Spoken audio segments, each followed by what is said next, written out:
palavra de autoridade, para que a gente aprenda hoje a pisar em serpentes e escorpiões, em todo o poder do mal, sabendo que nenhum dano nos causará. Fica conosco em nome de Jesus. Amém. Amém? Então, estamos estudando o Salmo 91, e dentro do Salmo 91, nós já passamos por algumas... Desculpe, coloca de novo. Agora sim, agora sim. Estamos no versículo 13 do Salmo 91, o inimigo debaixo de meus pés.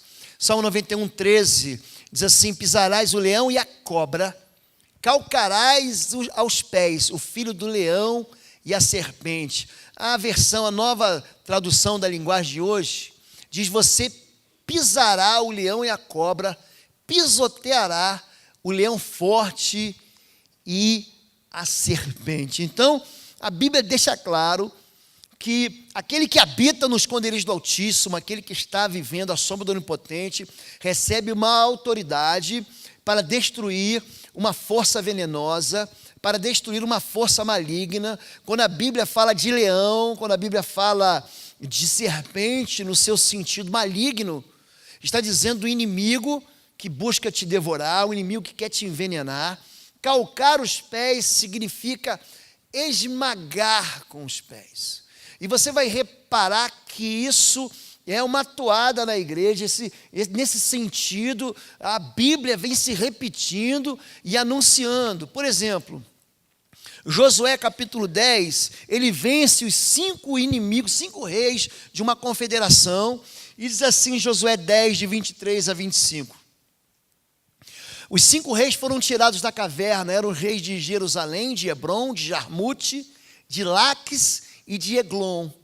Quando os levaram a Josué, ele convocou todos os homens de Israel e disse aos comandantes do exército que o tinham acompanhado: venham aqui e ponham o pé no pescoço destes reis. E eles obedeceram. Disse-lhe Josué: não tenham medo, não se desanimem, sejam fortes e corajosos. É isso que o Senhor fará com todos os inimigos que vocês tiverem que combater. Colocar o inimigo, ou os pés sobre o pescoço, sobre a cabeça do inimigo, era um anúncio de que aquele inimigo havia sido derrotado, aquele inimigo tinha sido subjugado, aquele inimigo não mais traria problemas ao povo de Israel. Essa era uma prática comum. Então, quando o Salmo 91 diz que você vai pisar a cabeça, calcar a cabeça da serpente, vai esmagar, significa que aquele veneno que ela inoculava, ela não vai inocular mais. Aqueles botes que ela dava, ela não vai dar mais. A forma traiçoeira, como o leão que anda ao derredor, busca tragar, não vai fazer mais. Houve peleja no céu.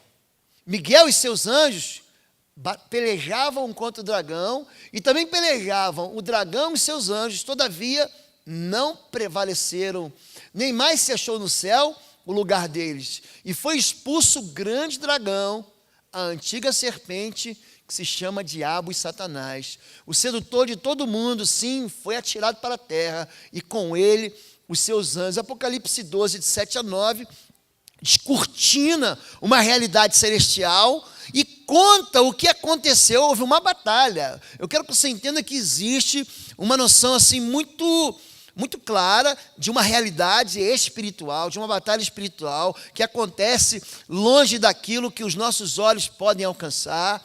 É uma batalha que é invisível aos nossos olhos, mas é verdadeira. E mais do que isso, esse inimigo que é chamado de dragão, ele vai contar aí que ele com a sua cauda, ele leva 1/3 de todos os anjos do céu. Ou seja, é um inimigo profundamente sedutor. Fica imaginando que o inimigo é alguém bobalhão. Não é, não é. Se a Bíblia compara uma serpente, ninguém brinca com serpente, gente. Você brinca com serpente? Você brinca com leão? Outro dia um menino foi brincar com um leão contigo. O que aconteceu, gente? Perdeu o braço. Não se brinca com leão. Não se brinca com serpente. E esse inimigo que é categorizado, que é identificado como alguém que, se você chegar e se embolar com ele, você vai ser envenenado. E é veneno de morte. Então, quando a Bíblia fala desses animais, está dizendo que aquela antiga serpente do paraíso se chama diabo e Satanás. Era ele mesmo que estavam por trás. Sejam sóbrios, vigiem. O diabo, inimigo de vocês, anda ao redor como um leão, rugindo e procurando a quem possa devorar. Primeira carta de Pedro 5,8 está dizendo que você tem um inimigo. É um adversário seu. E não adianta você se esconder e dizer, não, é inimigo da igreja, é inimigo do pastor, é inimigo do líder. Não, ele é seu inimigo. Ele quer te devorar. A razão dele te devorar é que faz com que Deus nos chame e nos alerte para uma batalha que é ignorada. Ignorada. A noite está terminando e o dia vem chegando. Por isso, paremos de fazer o que pertence à escuridão e peguemos as armas para lutarmos na luz. O apóstolo Paulo diz em capítulo 13, verso 12 de Romanos, que existe uma realidade de batalha e você deve se preparar para ela. Jeremias 46, de 3 a 4, diz, aprontem os seus escudos e marchem para a batalha. Põem os arreios nos cavalos e montem. Formem filas e põem os capacetes, afiem as lanças e vistam as couraças. Querido, muitas das batalhas que você está vivendo hoje está te preparando para a guerra. Está te preparando para você ser um bom soldado. Eu trabalhei com soldados 30 anos. 30 anos eu vivi na Força Aérea, gente. E eu nunca vi uma tropa ficar pronta para a guerra assim, encostado na sombra, tomando água de coco. Não existe isso, gente. Você tem que pegar a tropa, fazer a tropa se exercitar, treinar, você leva para o stand de tiro, você ensina a usar o armamento. A pior coisa que tem é você chegar na guerra e não saber usar o armamento. Você tem um armamento, mas não sabe como utilizar. A Bíblia chama a gente para a gente se preparar para um combate. Mais do que isso, se revestir para o combate. Convocação de Deus é para a vitória. Sofre, pois, comigo as aflições, como bom soldado de Jesus Cristo. O que ele está dizendo? Que o sofrimento que você está passando... Eu tinha um comandante que falava o seguinte para mim: deixe seu suor no campo de instrução, para não deixar o seu sangue no campo de batalha. Ou seja, trabalhe, se esforce. Você está passando por aflição, você está passando por luta, Deus está te preparando para vencer alguém maior, um inimigo maior. Eu já falei aqui, Davi, ele luta com o urso, tem 2 metros. Aí Deus bota um leão na frente dele, tem 2,5 metros. E depois Deus vai e coloca Golias, ele vai dando um passo de cada vez. E Deus vai te preparando para batalhas maiores, ele não está causando mal na sua vida. Ele está te provando, ele está te provando para te aprovar. Amém, gente? Finalmente, irmãos meus, fortalecei-vos no Senhor e na força do seu poder. Revesti-vos de toda a armadura de Deus para que possais estar firmes contra as astutas ciladas do diabo. Ele está escrevendo para crente, não é para ímpio. Está escrevendo para a igreja de Éfeso. Porque não temos que lutar contra a carne e o sangue. Ou seja, eu não luto contra as pessoas que estão perto de mim. Não é o papai, não é o filhinho, não é a namorada, não é o chefe, não é o empregado, não é o juiz, não é o professor, não é o aluno. A nossa luta não é contra a carne e o sangue, não é contra as pessoas, mas sim contra os principados, contra as potestades, contra os príncipes das trevas desse século, contra as hostes espirituais da maldade nos lugares celestiais. Portanto, tomai toda a armadura de Deus para que possais resistir no dia mau e, havendo feito tudo, ficar firmes. O que a Bíblia está prometendo para mim e para você? Olha, se prepare, porque vai ter guerra. Se revista, porque o dia mau vai chegar. No mundo tereis aflições, muitas são as aflições do justo, gente. Então existe uma noção de uma realidade de que problemas virão para que a gente vença. E Deus, ele dá para a gente o quê? Armadura. Estais, pois, firmes, tendo cingido os vossos lombos com a verdade, e vestis a couraça da justiça, e calçados os pés na preparação do evangelho da paz, tomando sobretudo o escudo da fé, com o qual podereis apagar todos os dados inflamados do maligno, tomai também o capacete da salvação. Gente, por que você acha que o apóstolo Paulo, pelo Espírito, manda você se preparar para a guerra? Você acha que não vai ter guerra? Tem, gente. Existe um inimigo que quer te matar. Assassino desde o princípio. Homicida desde o princípio. Maligno. E eu não gosto dele. Não gosto desse sujeito, não quero ficar falando dele aqui. Eu quero falar da vitória de Jesus. Amém, gente? É isso que importa aqui. Com libertação é para você conhecer a verdade. Onde é que ele vai te atacar? Ele ataca você na verdade. Por que ele manda você se revestir com a verdade? Por quê? Porque é aqui que ele vai te mentir. Ele é mentiroso, é pai da mentira.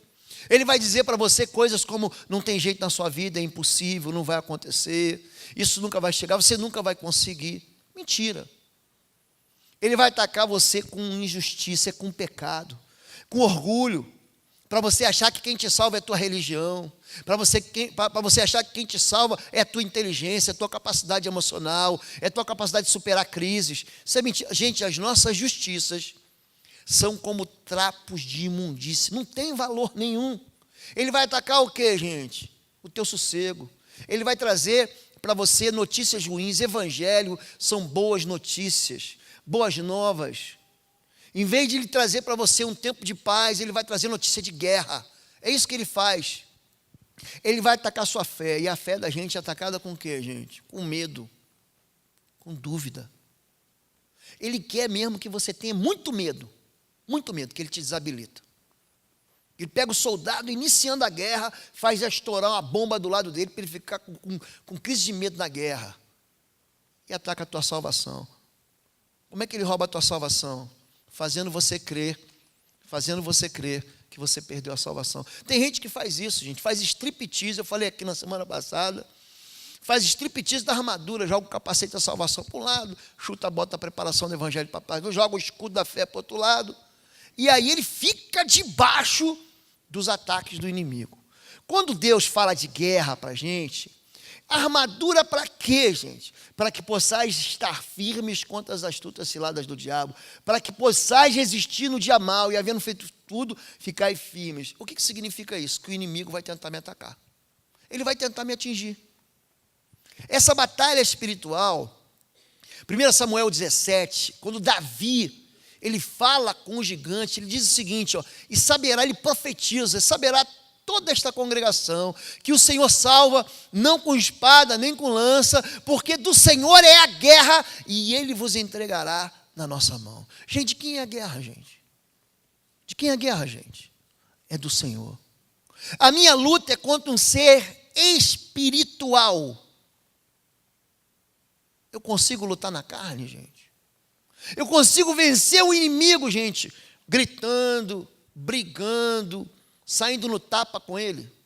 Eu tenho uma pistola, dou um tiro nele, ele vai morrer, gente. Eu lanço uma bomba atômica sobre ele, vou resolver, gente? É um ser espiritual, você não atinge ele, você vai estar dando soco no vento. É por isso que Deus é espírito.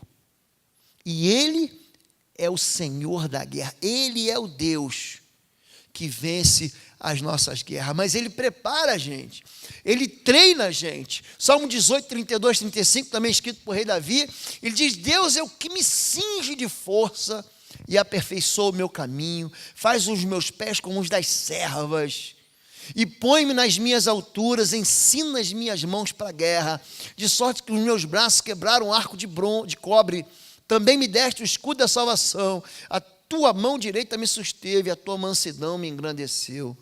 Nós somos treinados. Alguns lutam. Por que a tua batalha? Você vai, meu vizinho está numa tranquilidade, pastor, a luta que eu estou vivendo. Deus, Ele conhece a estrutura da gente. Ele conhece a maturidade da gente. Para uns Ele vai dar uma guerra, você vai tomar uma cabeça de praia muito mais difícil que do teu vizinho, do que o do teu pai, do que o do teu filho, porque Ele conhece a estrutura de cada um de nós. Então, Quando Caleb diz, eu quero a fortaleza dos amorreus, onde moram os gigantes, gente, todo mundo escolheu um lugar tranquilo. Teve, quando você vai dividir a terra, quando você vai tomar a promessa, são 12 tribos de Israel. Teve gente que não quis nem ir lá para dentro da promessa. Tem crente que é assim, não, aqui está bom mesmo. Não, mas ainda é deserto. A nossa terra fica além do Jordão. Não aquém do Jordão. É para lá. A terra da promessa é daqui para lá. A terra que manda leite e mel. Não, aqui está bom. É um desertinho menos árido. É um desertinho assim, o solzinho que eu passo um sandal. Eu fico por aqui mesmo. Tiveram 2,5 tribos que não quiseram o melhor de Deus. Então, não enfrentaram grandes gigantes, não tiveram grandes vitórias e também não alcançaram as maiores promessas. E a última tribo a escolher lugar é a tribo de Judá.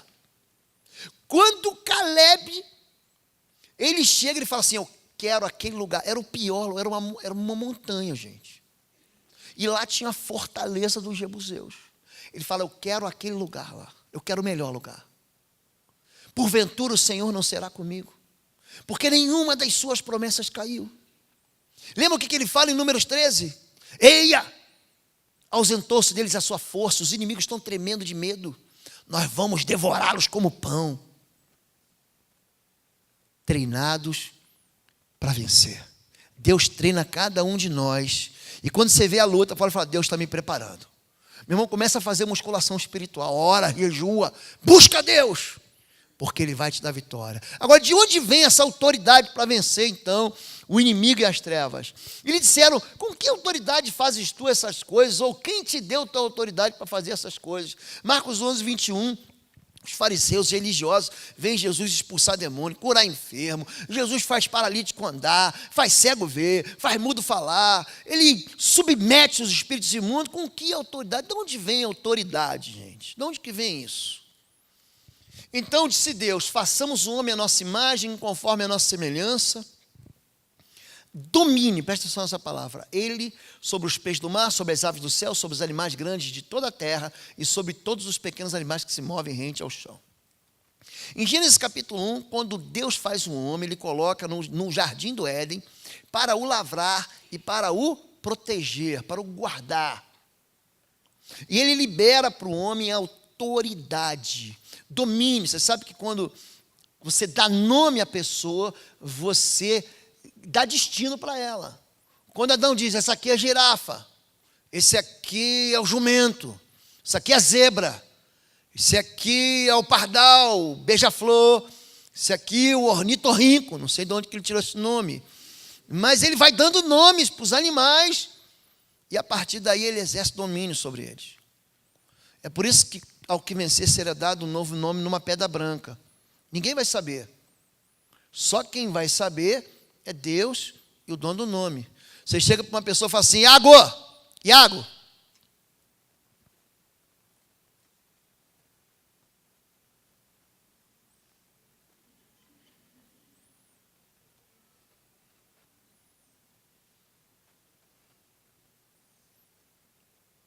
Eu falei alguma coisa para ele?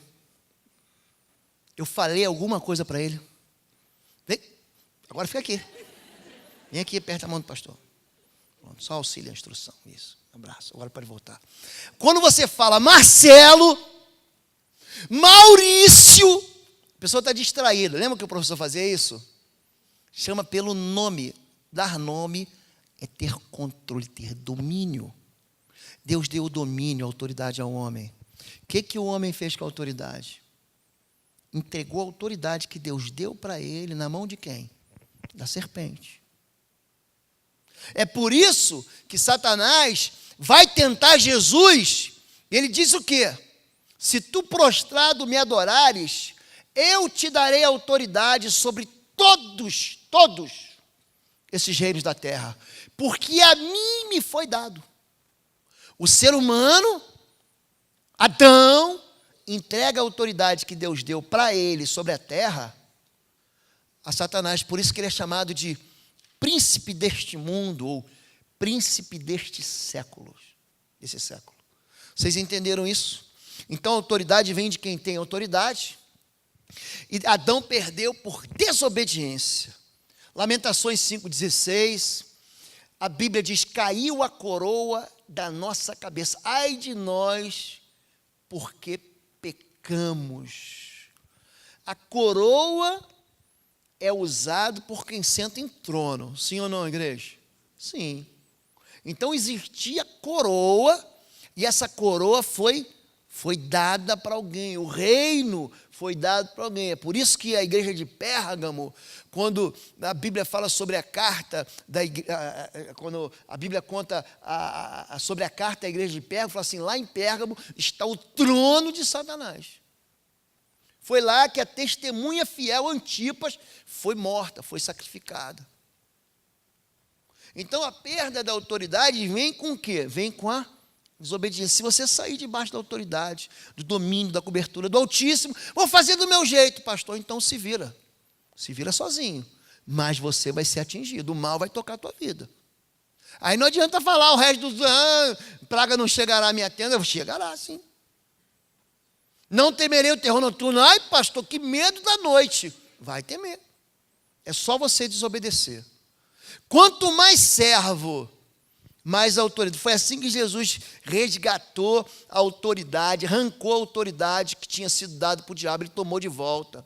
Mas Jesus, chamando-os a si, disse: sabeis que os governantes dos gentios senhoreiam, algumas versões assenhoreiam sobre eles, e sobre eles os grandes exercem autoridade.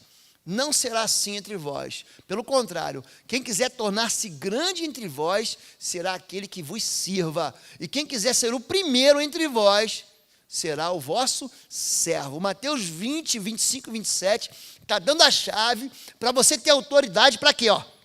Para pisar na cabeça da serpente. Chama-se serviço. É dentro do serviço, dentro da igreja, o menor, ele sempre vai ser o maior.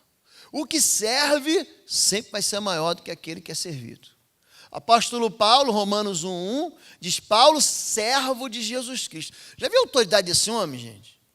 A autoridade do apóstolo Paulo? Ele é um homem de autoridade. Você pode falar: pô, pastor, se deu mal, passou metade da vida dele na cadeia. Ele na cadeia, ele converteu metade daquele mundo conhecido lá.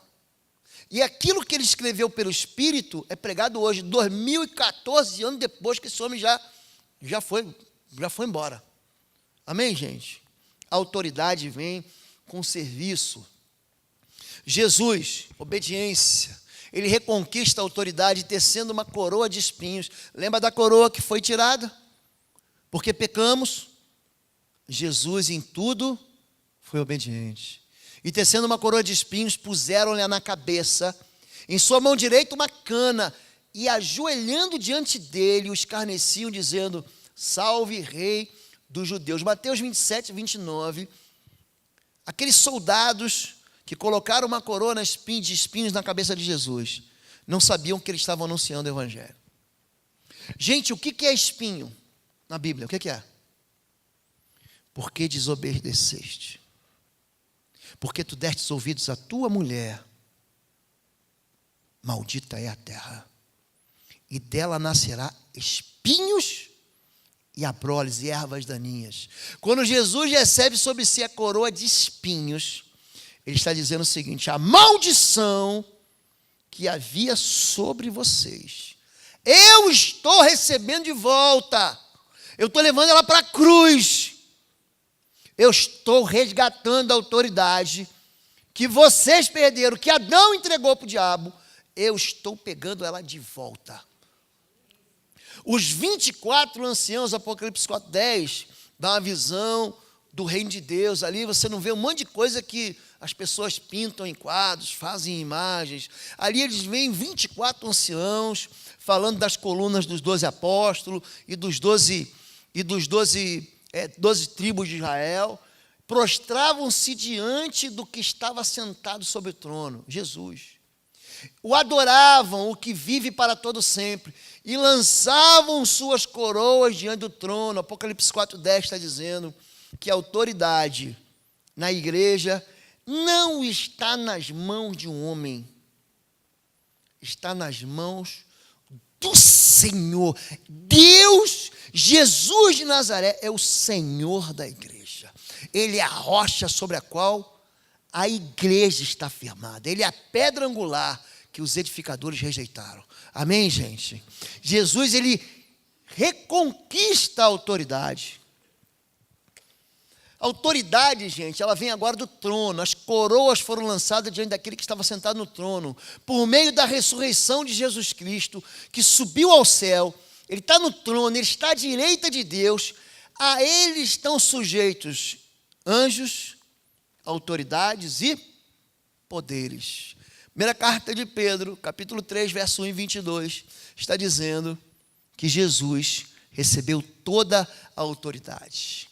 Esse poder, ele exerceu em Cristo, ressuscitando dos mortos e fazendo assentar-se à sua direita nas regiões celestiais.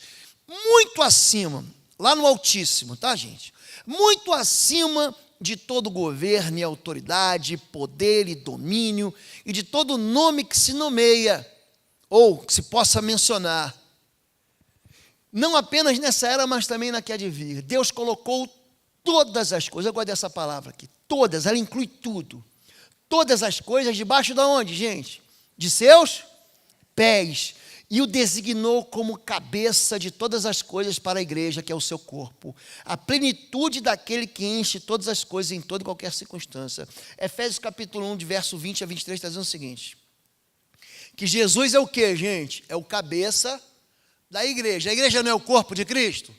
Então imagine aqui, Jesus é o cabeça e a igreja é o corpo. E ele colocou tudo debaixo de quê, gente? Dos pés do corpo. Preste atenção. Mateus 16, quando Jesus diz: eu vos dou autoridade para pisar serpentes, escorpiões, todo o poder do mal, as portas do inferno não prevalecerão na igreja. Aquilo que você concordar na terra vai mover o céu. Aquilo que você ligar na terra vai interferir no céu, vai ser ligado, vai ser concordar no céu. Ele está dizendo que existe autoridade na igreja. É por isso que homem e mulher que fique sem igreja pode ter sido magoado, ferido, pode ser de alguma maneira, saiu porque não se encontrou, não encontra uma visão que é alinhada com ele mesmo, fica sem autoridade. Você pega o exemplo da cidade de refúgio, Josué, Deuteronômio fala sobre isso. Quando você sair de uma cidade de refúgio para outra, você está em Gade e está indo para Hebron, são cidades de refúgio. Se o vingador do sangue te pegar no meio do caminho, você não está protegido, não. Você tem que estar na igreja. A gente pega logo carta de transferência. Ó, estou daqui, mas já estou com uma carta de transferência para outra. É dentro da igreja que nós estamos protegidos. Existe um cuidado espiritual, uma fortaleza espiritual que te protege. Vocês entenderam? Ministério de gente, eu sou do ministério tal. Quem é teu, pergunta logo, quem é teu pastor? Não tem. Então, meu filho, você está tomando tiro do inferno. Você está sujeito a receber flechada de fogo do inimigo. Você não tem proteção, não. Esse é um princípio, gente, que não vai ser, não pode ser revogado, não pode ser retirado. Então, os pés são a igreja. A serpente foi julgada e amaldiçoada. Então, diz o Senhor à serpente: porquanto fizeste isso, maldita serás. Mais do que toda fera, mais do que todos os animais do campo, sob teu ventre andarás, pó comerás todos os dias da tua vida. Porém, inimizade, olha só como é que é inimigo mesmo. Entre ti e a mulher, entre a tua semente e a sua semente, esta te ferirá a cabeça e tu lhe ferirás o calcanhar. Gênesis 3, 14 e 15, está repetindo aquilo que Salmo 91 já está dizendo. Você vai esmagar a cabeça. O que é uma maldição, gente? É um ciclo de repetições. É um ciclo de repetições malignas sobre a vida da pessoa. O que Jesus ali, o que Deus está dizendo ao amaldiçoar a serpente é o seguinte: a descendência vai destruir você para si, ele vai esmagar a tua cabeça. Esmagar a tua cabeça. Então nós somos vocacionados para vencer a serpente. Havendo riscado a cédula que era contra nós nas suas ordenanças, a qual de alguma maneira nos era contrária, e atirou do meio de nós, cravando-a na cruz e despojando os principados e potestades, os expôs publicamente e deles triunfou em si mesmo. Sabe por que está dizendo isso aqui, gente? Que na cruz, Jesus arrancou a armadura de Satanás. Ele arrancou as armas de Satanás. Por isso, quando você dá uma ordem no mundo espiritual, ele é rebelde, mas tem que obedecer. Quando você diz, sai, ele tem que sair. Você precisa entender que essa autoridade, querido, que nós perdemos no Éden, foi reconquistada por Jesus. Isso é sério demais para você ignorar isso. Isso é sério demais para você deixar isso passar na sua vida.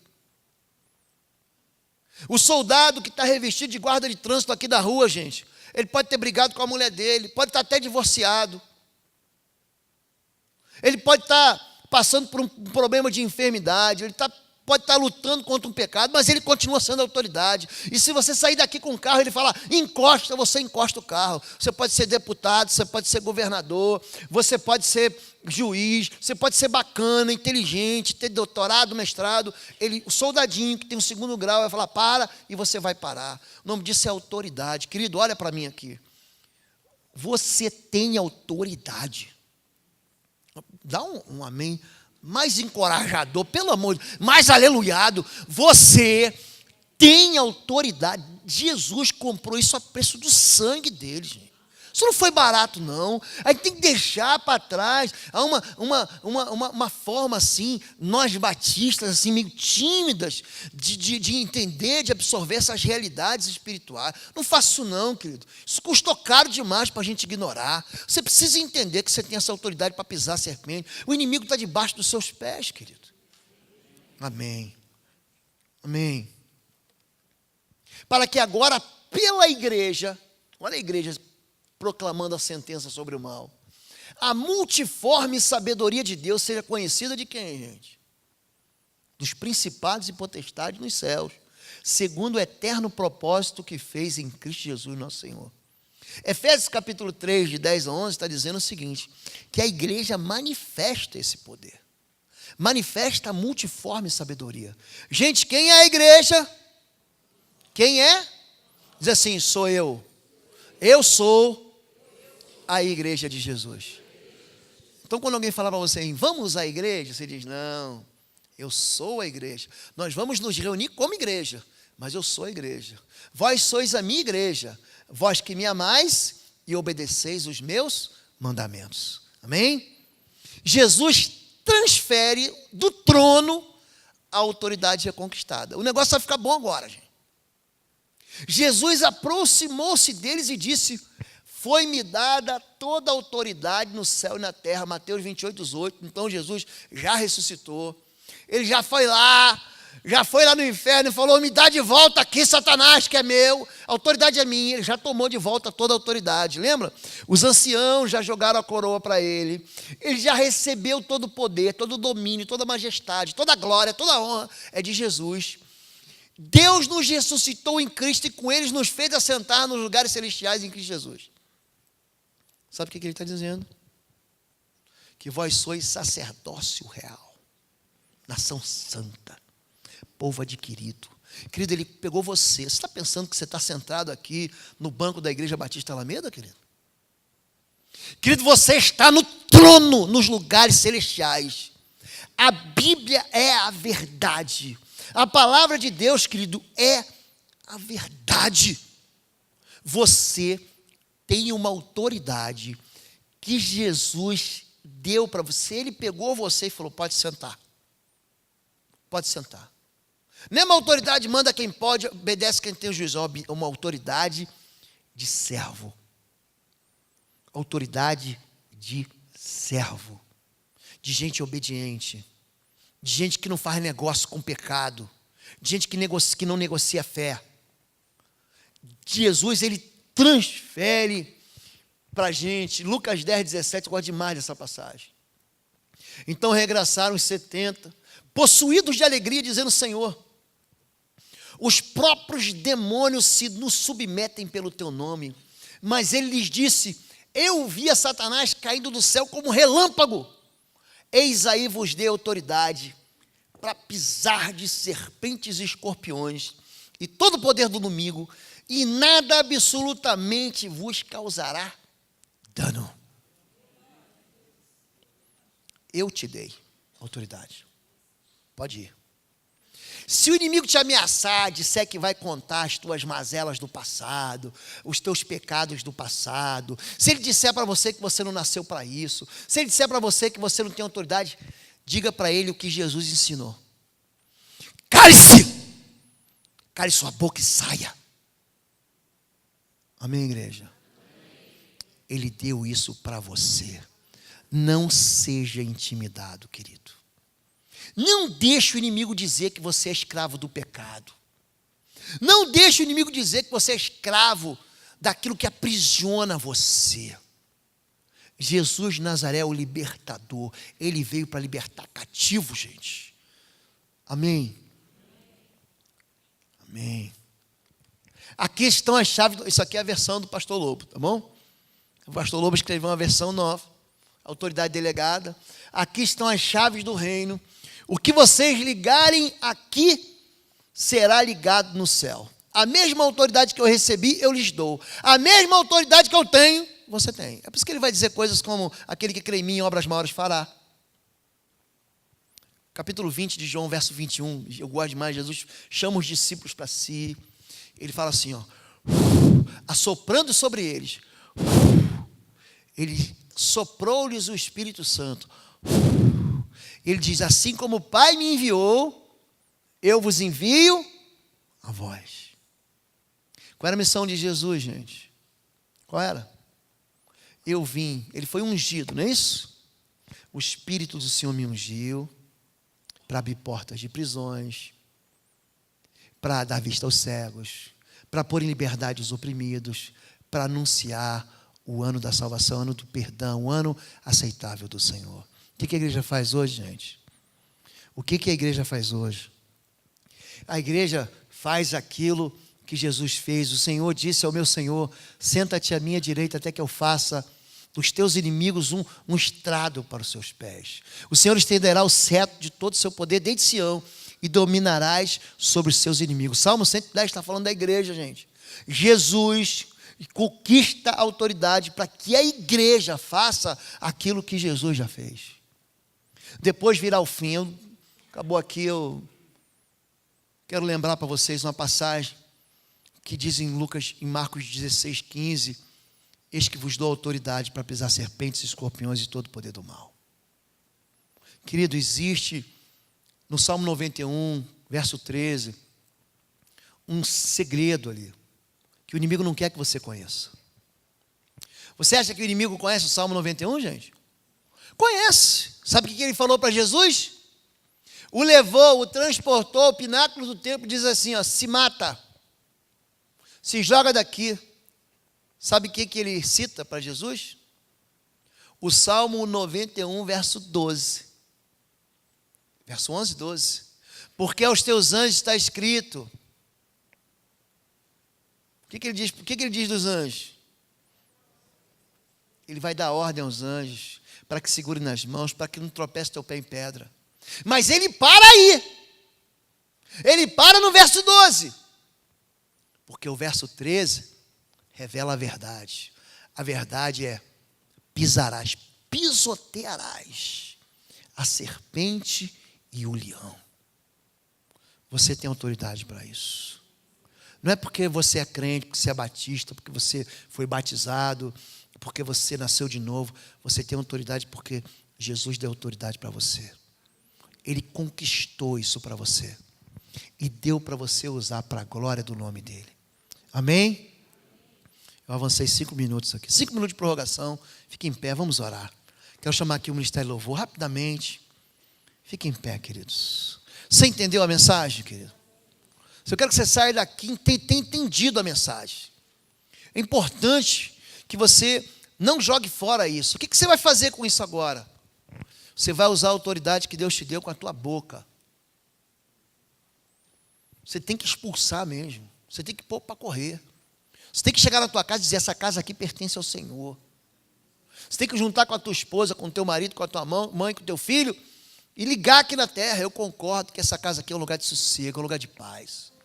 Eu concordo aqui que essa casa aqui é um lugar onde não tem confusão. Eu coloco para correr aqui, eu expulso daqui todo espírito de contenda, de briga, de confusão, de luta. Todo espírito de incredulidade.